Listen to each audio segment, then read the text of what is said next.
Taking the Jazz platform and giving it the sloping roofline of a coupe and the stance of an SUV is this, the new Honda HR-V.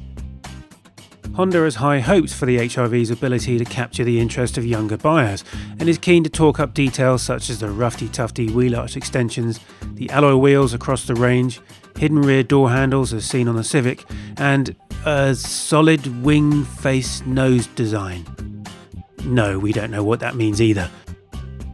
Still, there are plenty of elements that do work well, such as the bang up-to-date part LED headlights, a heavily sculpted side profile that tapers nicely towards the rear, finished by a neat roof spoiler, and some attractive detailing in the rear lights.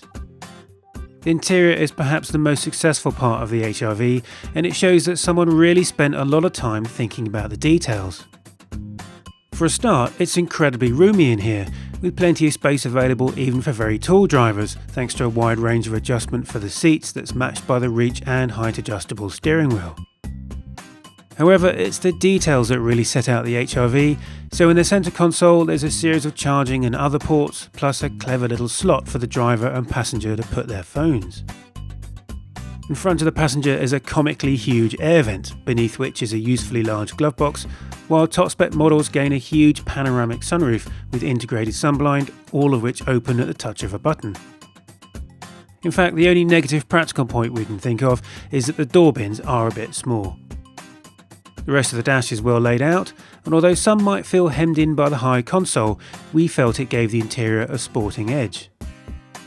The instruments are perfectly clear, although I think Honda missed an opportunity to include a digital readout in the centre of the Speedo, and although we quite like the touch-sensitive climate controls, we'd also like to see how well they stand up to being covered in fingerprints over long-term use. Above this is Honda's new Android-based media system. Top-of-the-range models include a Garmin navigation app, which, although it works perfectly well, it does feel a little toy town in its graphics. The rest of the system is perfectly serviceable, although we found it a little sluggish to respond, and we don't like the way some of the settings options dump you out at a generic Android screen. Headroom is perhaps a little tight for those in the rear, but the HR-V makes up for it with Honda's now familiar Magic seats. The seatbacks can recline slightly for comfort on longer journeys, or you can flip up the bases to allow objects up to around 1.2 metres tall to be carried inside the cabin. Alternatively, the seatbacks can fold forward, automatically lowering the seat base into the footwell to create a flat floor.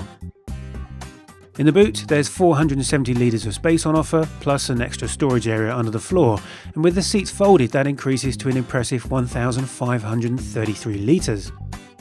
On top of that, you can fold the front seat back to accommodate loads of nearly 2.5 metres in length. Powering all of this is a choice of either a 1.5 litre petrol engine with 130 PS, or, as we have here, a 1.6 litre diesel with 120.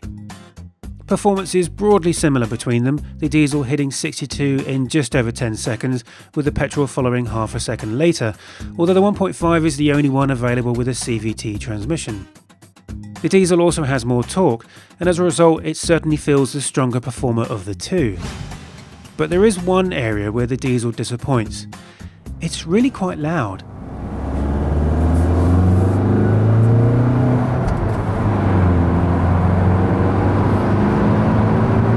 Thankfully, it does settle down once up to speed, but in our opinion, Honda have some work to do to improve noise insulation here.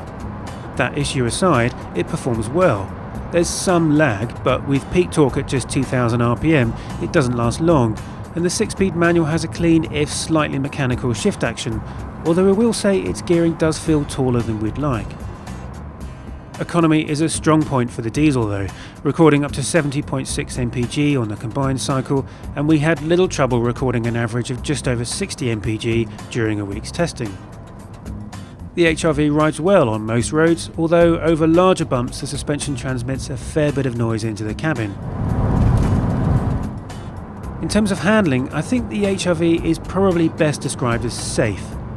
Mild, dependable understeer is its natural state, and although body roll is nothing alarming, building only gradually, when you wind the steering lock off it seems to settle rather abruptly. To be honest though, no one's going to buy an HR-V and expect Type R levels of grip and handling, but given Honda's description of an engaging drive, I think we had slightly higher expectations for it. Prices for the HR-V start at $18,495, although if you want the full experience with magic seat, sat-nav and that huge sunroof, you'll need to budget for over 24 grand, while our range-topping diesel test car tipped in at 26,580. Overall, I think we'd say the HR-V isn't a car that will set your hair on fire, nor will you find yourself turning back to look at it in a car park. Instead, it's likely to be a bit of a slow burner, one of those cars that you soon grow to love because of all the practical touches and the extra thoughtfulness that went into it. I suppose that's the difference between a car you have a short but torrid affair with and one you want to hang on to.